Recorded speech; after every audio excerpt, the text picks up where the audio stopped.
che l'UNESCO ha riconosciuto col suo bollino di autenticità le Domus Deianas quale patrimonio dell'umanità, e questo è un riconoscimento importante perché va a premiare una sezione, un percorso importantissimo della storia della civiltà sarda, nuragica, con Santa Vittoria nuragica, eccetera. Poi ce ne parleranno diffusamente.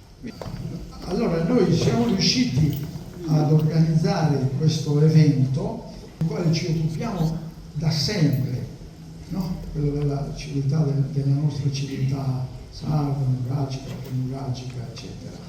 E tutto questo, vi dicevo, lo dobbiamo all'intermediazione di un caro amico, Salvatore Bellisai, di Cinemanno, no? Che mi ha messo in contatto con Giorgio, e abbiamo potuto quindi combinare questo incontro. Ci tengo moltissimo in questo perché Salvatore è uno dei collaboratori più preziosi che c'è di Gremio da alcuni anni, perché lui, per esempio, con le sue capacità di videomaker, così, lui ci fa un montaggio, e spesso con il commento musicale anche, degli incontri che noi facciamo. Questo per noi è significativo, è importante, perché va a arricchire la documentazione che noi abbiamo. Quindi se vai.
Giorgio, che coordini il coro in questa sua prima rappresentazione.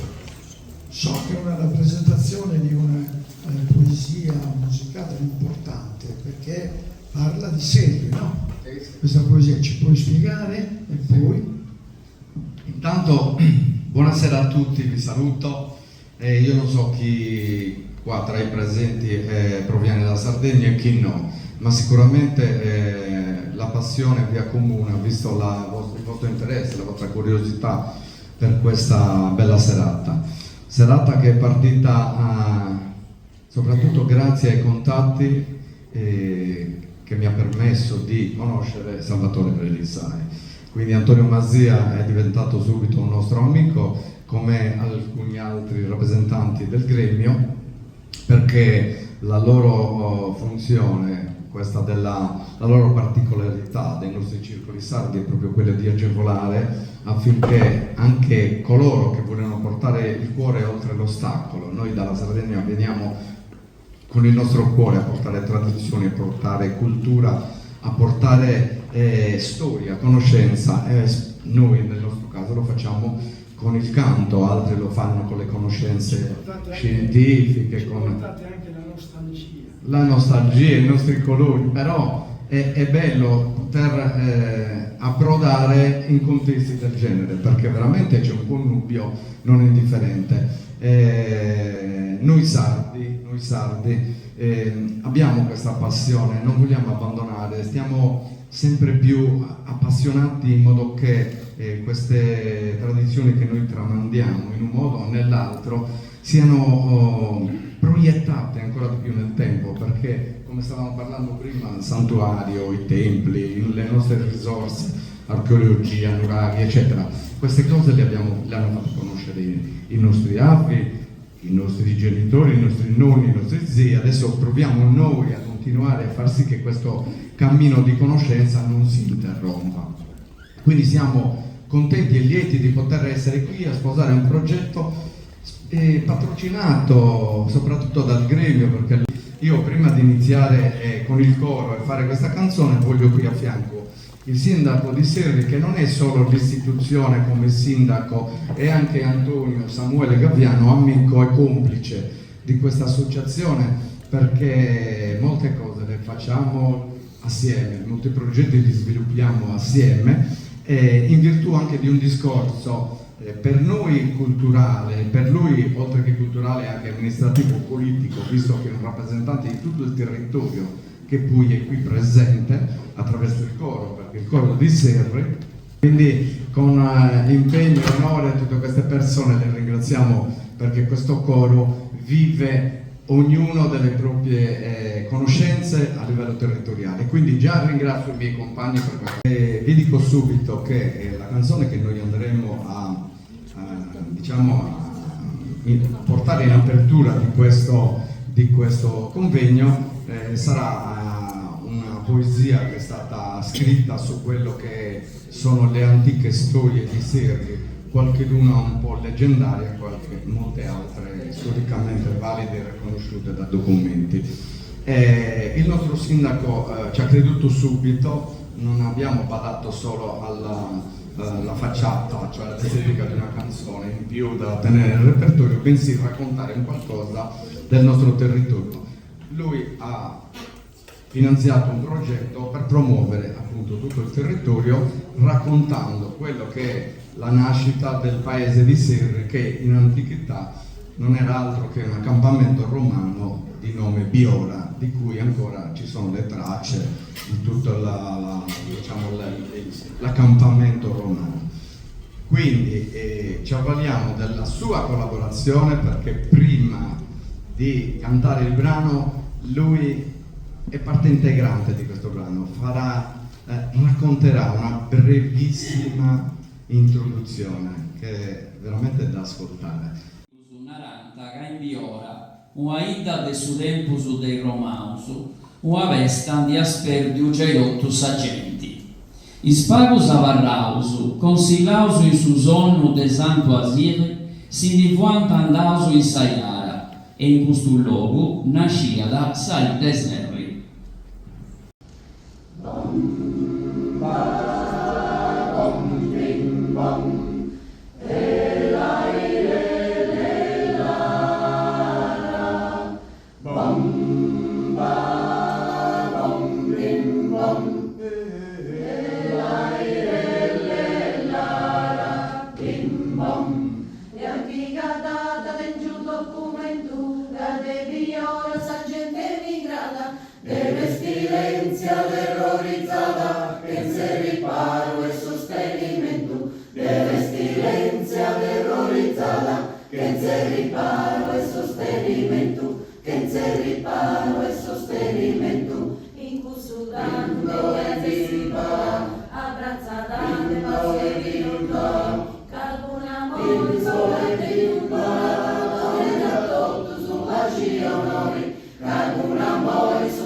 Vorremmo proporvi un brano che va per la maggiore adesso in terra sarda.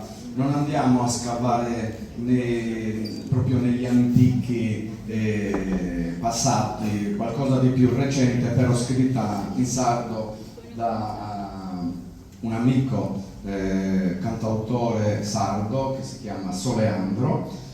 Vorremmo proporre a questo gentile pubblico una canzone d'amore, forse la più bella, la più struggente che attualmente esiste nel mondo, per quello che è la sua storia, la sua leggenda, e adesso anche tra il popolo sardo, perché è stata tradotta e poi cantata in sardo da Soleandro, e si chiama Savitri.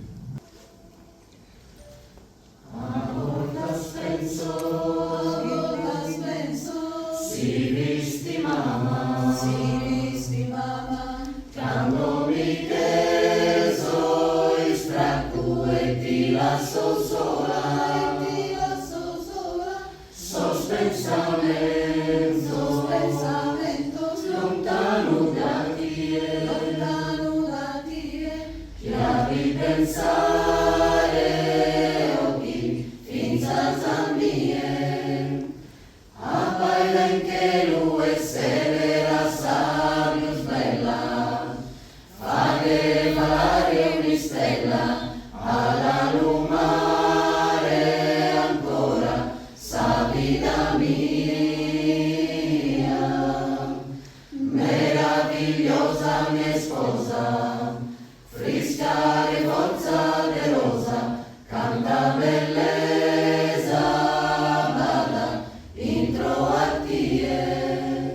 Questo voler rievocare la Sardegna in tutte le circostanze, quando c'è possibile, è importante per la continuità delle nostre tradizioni. Quindi quello che tu come sindaco stai facendo è significativo. E io so che adesso tu ci parlerai della tua Serri, ma non solo di Serri, e comunque ci illustrerai questo bene prezioso che voi avete, che è il santuario del Santo Vittore di Serri. Ce ne tanti monumenti archeologici in Sardegna, poi ce lo dirà meglio anche la professoressa Tanda, però questo vostro prezioso è una prenda per noi è un gioiello, è una prenda, questo la prenda, il santuario di Santa Vittoria. Quindi illustracela con tutta la passione che puoi mettere parlando del tuo territorio. Grazie.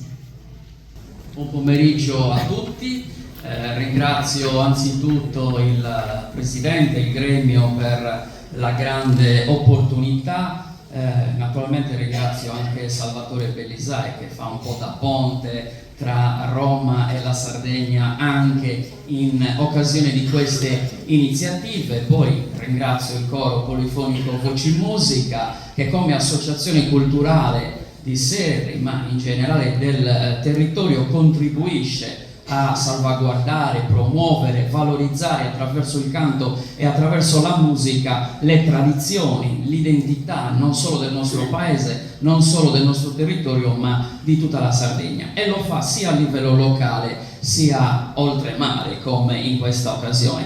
Quindi davvero grazie di cuore per quello che fate, quello che state già facendo e per quello che farete ancora in futuro.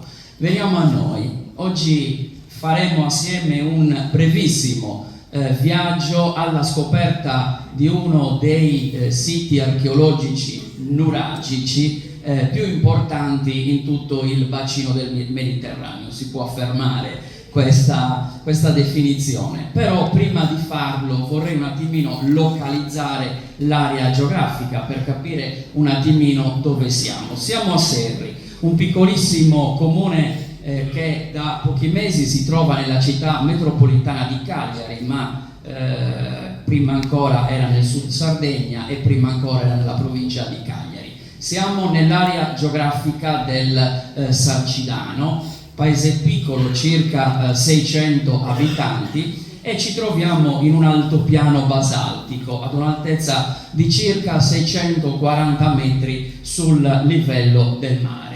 Ecco, questo è Serri. Dall'altopiano, da questo pianoro, il panorama è davvero incantevole, lo sguardo spazia dalle alte vette del Gennargentu fino alle colline e ai tacchi del Sarcidano, della Tregenta, della Marmilla, fino alle pianure del Campidano. E nei giorni privi di foschia da Serri è possibile anche vedere il mare. Questo è il nostro territorio visto dall'alto, ma in particolare dove si trova Serri. Serri si trova su questo altopiano che è chiamato Giara, e a differenza delle altre giare, forse anche più note rispetto alla nostra, la Giara di Gesturi sicuramente più famosa, poi quella di Siti, quella di Tuiri, quella di Serri è quella nella quale diciamo c'è il paese, quindi l'unica giara in cui il paese si trova sull'altopiano.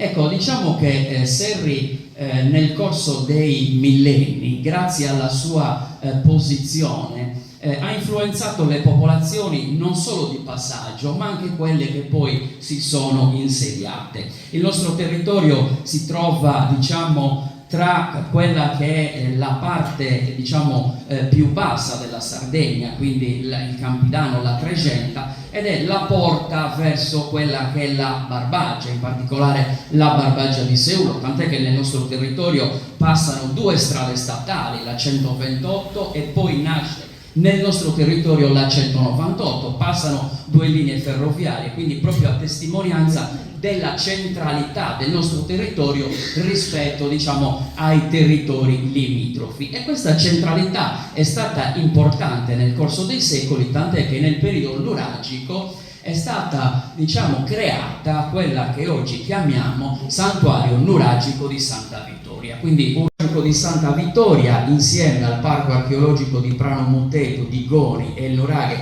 a Rubio di Orroli da febbraio sono gestiti dalla fondazione Petras, quindi una fondazione abbastanza recente che gestisce tutti e tre i siti archeologici. Il santuario nuragico è anche inserito nella tentative list dell'UNESCO, quindi fa parte dei 32 siti inseriti all'interno di questa lista ed è uno dei 5 progetti pilota proprio all'interno del progetto. Serri fa parte di un territorio ampio che è il Sarcidano Barbagia di Seulo, siamo 16 comuni all'interno proprio della comunità montana, un territorio ricco di vegetazione, di, diciamo, tradizioni agricole e pastorali, ma è anche un territorio ricco d'acqua, tant'è che Serri fa parte anche del consorzio turistico dei laghi e dei nuraghi. laghi, perché in un'area davvero piccola sono presenti ben 3 laghi. Il lago, Flumendosa, dove è possibile fare anche la gita sul battello, il lago Mulargia, questa è una vista da Goni, e il lago Isbarroccus, molto caratteristico perché presenta questo isolotto con la chiesa di San Sebastiano nel territorio di Isili. Quindi un territorio ricco d'acqua, di cascate, di fiumi, di grotte, che poi sono il risultato della lavorazione proprio della lenta lavorazione dell'acqua, ma è anche un territorio ricco di archeologia, quindi non solo il santuario nuragico di Santa Vittoria di Serri, ma qui abbiamo, scusate ancora, il nuraghe Isparas di Isili, Sadomu de Orgia di Esterzili e la tomba di Aiodda nel territorio di Nurallao, ma anche tanti altri. Questo è giusto per citarne alcuni. È un territorio che non ha solo acqua, ma anche vino, quindi prodotti tipici, formaggi, piatti di diversa natura, artigianato, lavorazioni tessili, il rame, il legno, e naturalmente è un territorio che è in attesa di tanti turisti, già molti lo visitano, quindi è un territorio che presenta diverse forme di ospitalità. E quindi in un territorio dove si mangia bene, si sta bene, si beve bene, non potevano mancare i centenari. Ce ne sono davvero tanti e qui io ho voluto riportare il centenario di Orrori, che è morto all'età di 112 anni. Quindi davvero vi aspettiamo nel nostro territorio affinché quello che vi ho raccontato in brevissimo tempo questa sera a immagini e a voce lo possiate apprezzare di persona. Grazie a tutti.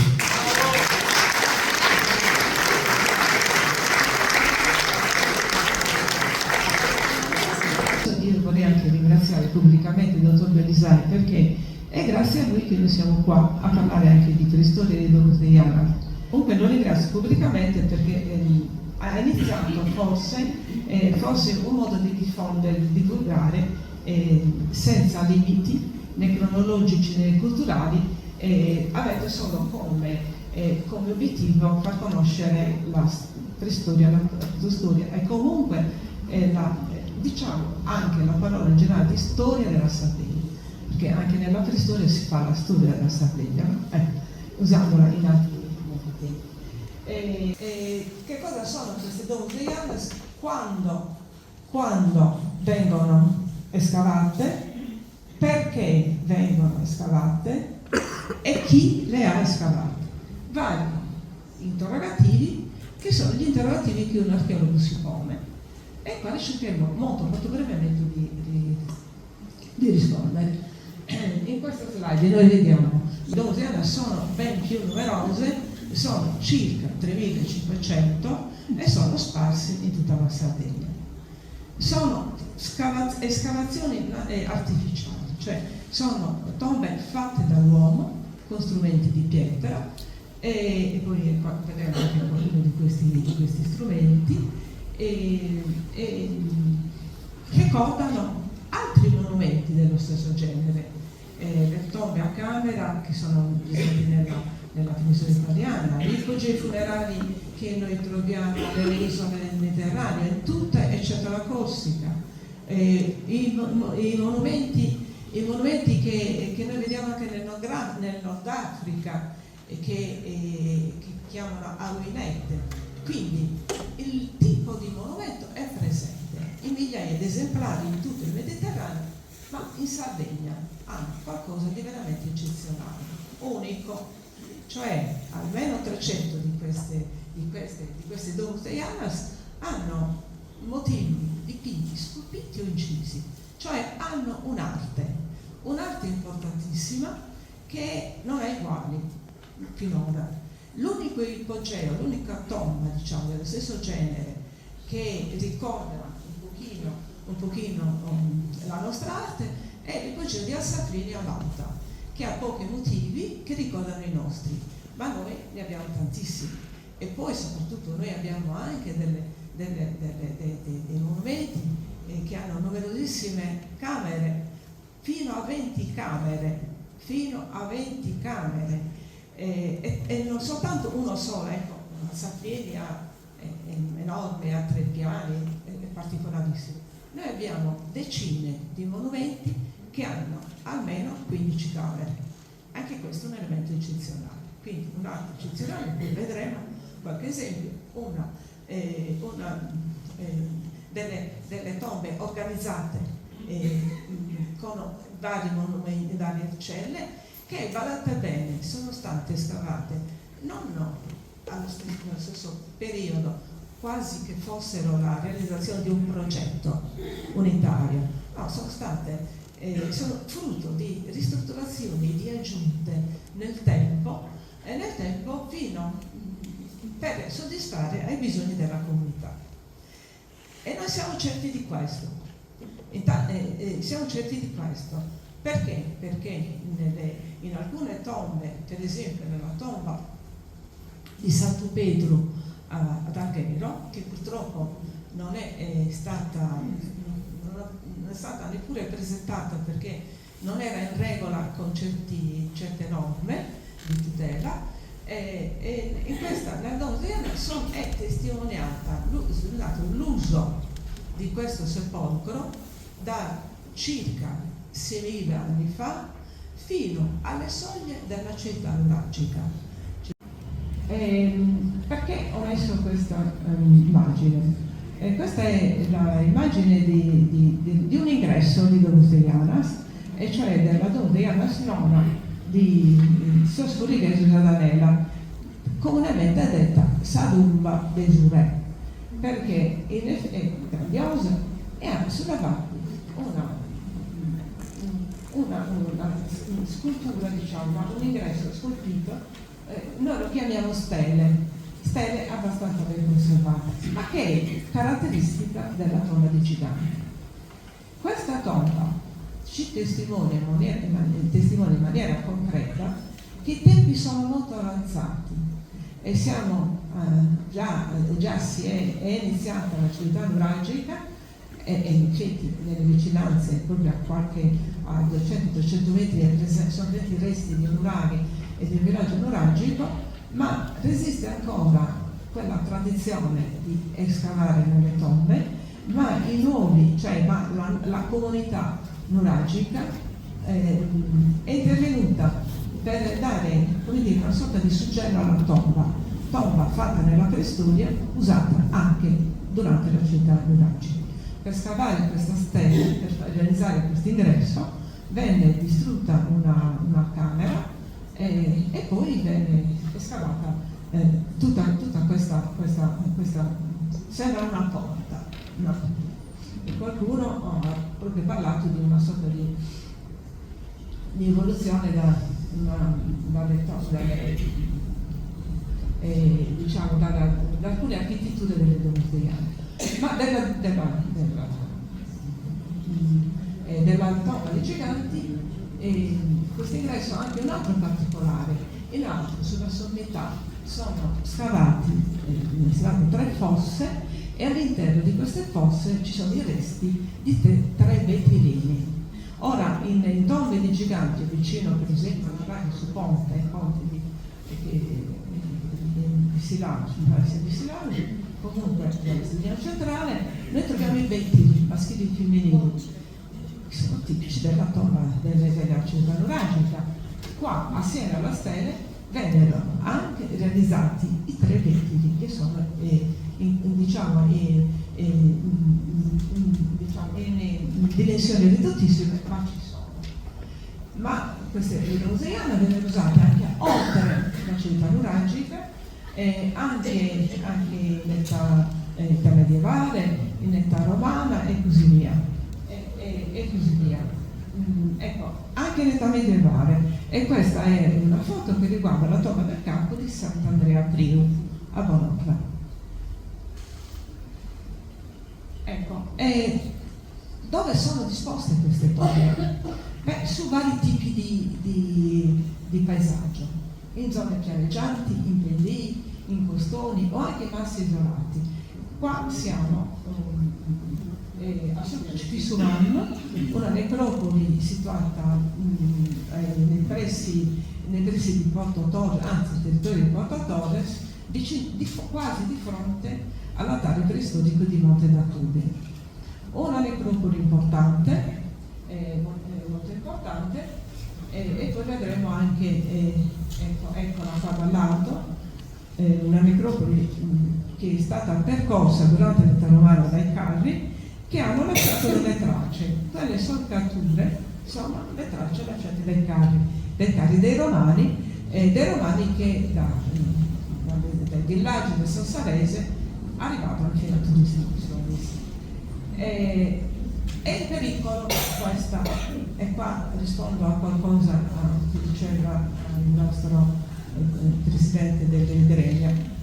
Questa necropoli è in pericolo perché nella buffer zone, cioè nella zona di rispetto, sono localizzati 4 progetti di impianti fotovoltaici, e questi impianti sono anche tutto attorno a Monte d'Acude, una tomba unica nel Mediterraneo, non solo in Sardegna ma nel Mediterraneo, che non è stata riconosciuta ma è nella tentativistica d'Italia. Potrebbe essere chiesto il riconoscimento, ma se dovessero essere costruiti campi fotovoltaici non sarà assolutamente possibile, perché la presenza di un contesto ambientale non degenerato è basilare, e infatti ed è talmente vero che la tomba maggiore di Ossi è stata esclusa perché aveva nei pressi una cava di sabbia sfruttata da 20 anni, in cui non era stato ripristinato l'ambiente, e poi 3 pari eliche. La Commissione UNESCO non ha voluto neppure entrare nella tomba perché l'ambiente era degenerato. Il problema di superficie umano credo che non potrebbe rimanere nell'UNESCO, ma poi soprattutto e poi non potrebbe essere incluso neppure Monte d'Acude. D'altra parte è una situazione assurda quella che sta succedendo in Sardegna. Molti di voi dicono hanno nostalgia della Sardegna, io dico venite a vederla, perché tra 10 anni non sarà più quella, perché purtroppo il processo è inarrestabile, sembra, non si riesce assolutamente a risolvere il problema, sembra. E qua, ecco, a proposito del paesaggio, di Londra Monteleone, eccolo, questa è la foto della copertina. Su costone, in alto abbiamo Ossi e Mesolontes, e in basso Anella, vedete un costone, e fa parte di quella tomba che vi ho detto essere il segno materiale del cambio di cultura tra preistoria e protostoria, quindi tra il Neolitico, l'età del rame e l'età del bronzo, e questa è Anella Sud.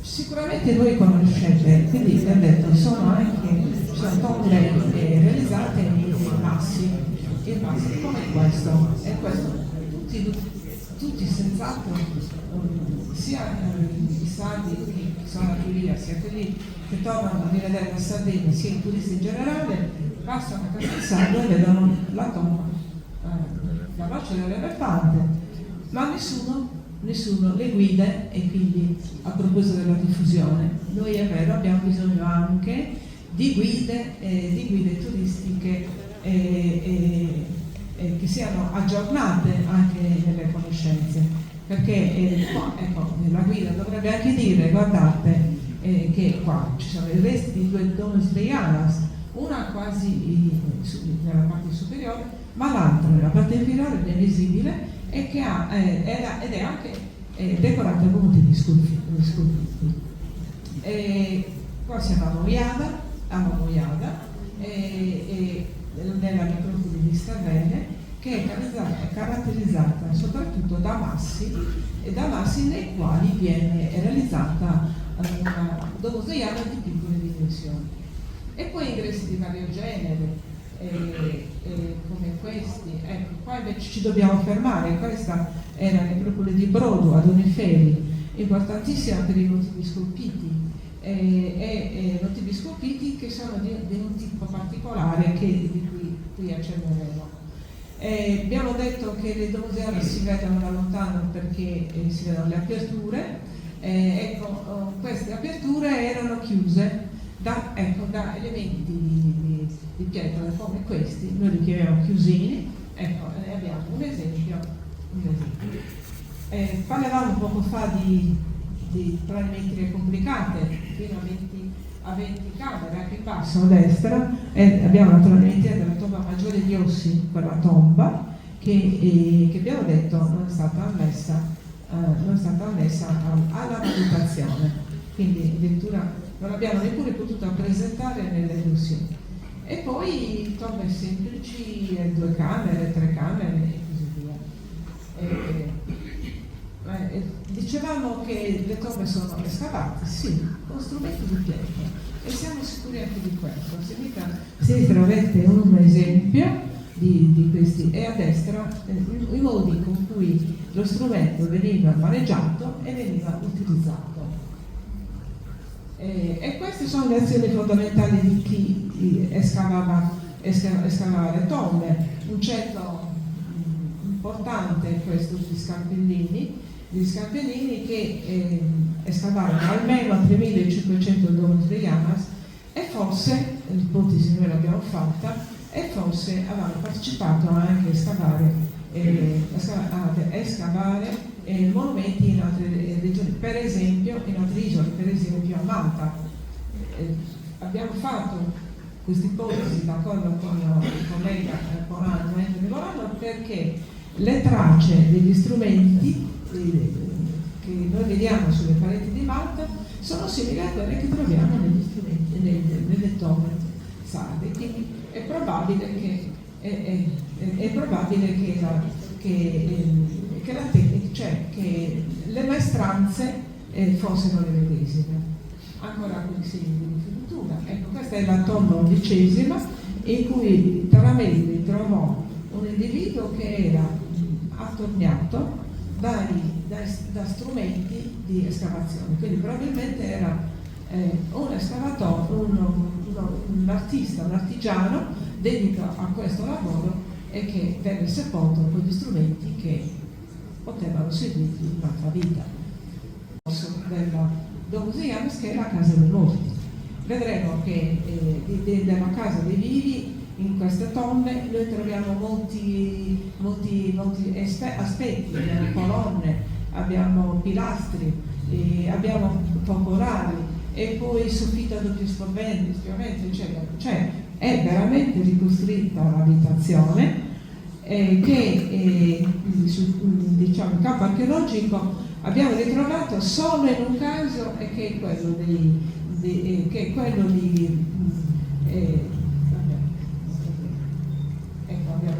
Grazie veramente, penso che queste occasioni anche fuori dalla Sardegna ci fanno capire che siamo comunità, cioè alla fine siamo qui per questo, per parlare della nostra comunità di sardi e del territorio che ci accomuna, che è la Sardegna. La professoressa vi ha fatto vedere vi ha parlato delle domus deianas e del loro eccezionale valore. Io vi ruberò 10 minuti per approfondire un altro argomento che a noi è stato in qualche modo escluso dalla valutazione della candidatura UNESCO, che è l'aspetto della Sardegna megalitica. Abbiamo visto le tombe ipogeche, cioè quelle scavate sottoterra, però nella preistoria la Sardegna era inserita nell'ambito mediterraneo anche con un altro tipo di monumenti, che sono i monumenti megalitici. Noi chiamiamo monumenti megalitici, ma in realtà il megalitismo è un fenomeno culturale che ha interessato tutta l'Europa nella preistoria, dal V fino al III millennio a.C., ma poi anche nell'età del bronzo. Come potete vedere, la Sardegna è al centro del Mediterraneo ed è una delle realtà del Mediterraneo, diciamo, più eccezionali, che secondo noi meritava anche un riconoscimento da parte dell'UNESCO. Cercherò di essere sintetico. Da cosa è composto il fenomeno megalittico? Da dei monumenti, e questi sono quelli principali. I menhir, che sono delle grandi pietre infisse nel terreno, dal dolmen, che sono delle tombe costruite come una sorta di scatola, con il principio statico del trilite, cioè un principio molto semplice, cioè due pietre con una copertura, si sorregge da sola il monumento, un po' come il gioco delle carte del castello di carte. Erano delle sepolture man mano sempre più complesse. Poi c'è il cromlech, che sono dei circoli che possono essere fatti di menhir o di altre strutture ancora più complesse. Questo è, diciamo, che sono il nucleo dei monumenti megalittici. Si sviluppano, come vedete dalla cronologia, più o meno dal 4400 fino alle soglie dell'età del bronzo, al 2200 a.C. in Sardegna. In Sardegna ci sono 20 circoli, 740 menhir, 186 statue menhir, 18 lastre decorate e 255 dolmen. Di cosa stiamo parlando? Stiamo parlando del fenomeno più importante del bacino del Mediterraneo. Cioè, abbiamo visto che il megalitismo è presente in tutta Europa. La Sardegna, crocevia di popoli e cultura, partecipa pieno a questo fenomeno ed è tra le protagoniste della preistoria con questi numeri, ma un fenomeno molto antico che ci lega alla Spagna, alla Corsica e alla Francia, con i circoli di Lemuri, di Arzachena, che sono appunto delle piccole cassette littiche utilizzate anche queste come sepolture e circondate da dei tumuli in pietra. Ma noi in Sardegna abbiamo anche il menhir più alto del Mediterraneo, che è quello di Monte Currutundu. Ha un'altezza di circa 6 metri ed è uno dei meglio conservati, anche il più alto del Mediterraneo. In quale zona è questo? Scusate, Villa Sant'Antonio, siamo vicino a Monte Arci, quella zona. Questo ad esempio è il menhir di Gioia Radiosa nel comune di Noragugume. Questo è sempre lo stesso menhir. Vedete che poi questi menhir, alcuni sono, noi li chiamiamo proto-antropomorfi, poi ci saranno quelli antropomorfi e poi ci sono le statue menhir. Riusciamo a seguire proprio un percorso che il monumento in pietra aniconico, cioè la semplice pietra messa lì a segnare il territorio, a rappresentare magari gli antenati, le divinità, ha in qualche modo un simbolo fallico che serve a fertilizzare la terra. Si possono dare tantissimi significati e tanti gliene sono stati dati. Come vi dicevo, noi gli diamo anche una forma proto-antropomorfa, perché vedete questa silhouette e qui se lo vediamo di lato sembra quasi che ci sia un davanti e un di dietro, quindi, e poi con l'evoluzione verso le statue menhir noi proprio riusciamo a seguire questo sviluppo. Abbiamo come in tutti i fenomeni tra ipogeismo e megalitismo a volte ci sono punti di incontro, cioè ci sono le comunità che si seppellivano sottoterra, le comunità che si seppellivano nei dolmen e a un certo punto troviamo monumenti che hanno un po' di uno e un po' dell'altro. Questo lo vediamo a Goni con questo monumento, la tomba seconda, dove è un edificio megalittico costruito, però in realtà hanno portato questi grandi massi, li hanno inseriti nella costruzione megalittica e li hanno scavati come una Domus de Janas. Infatti vediamo questo masso che è scavato all'interno di questa struttura megalittica. Questa dall'alto, vedete, ci sono più massi e tutto questo poi con un grande circolo, e anche qui ci doveva essere un tumulo che ricopriva tutto.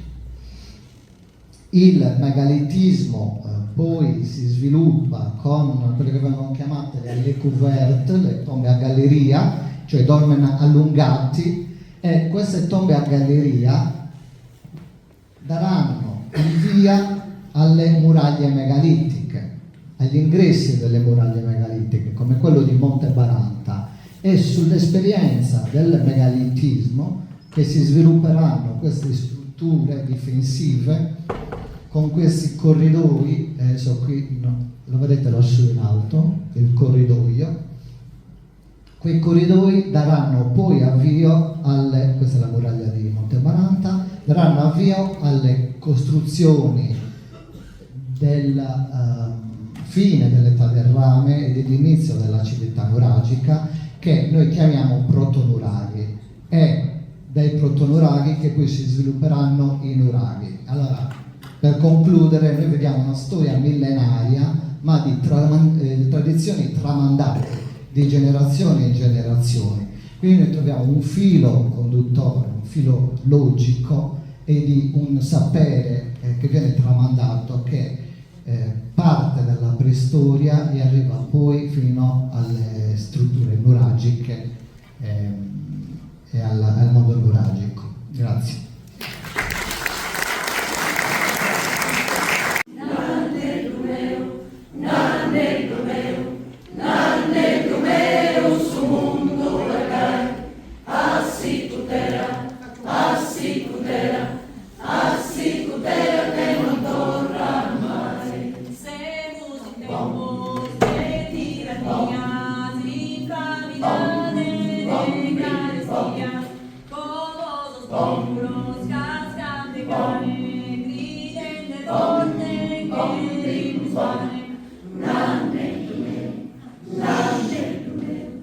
Nande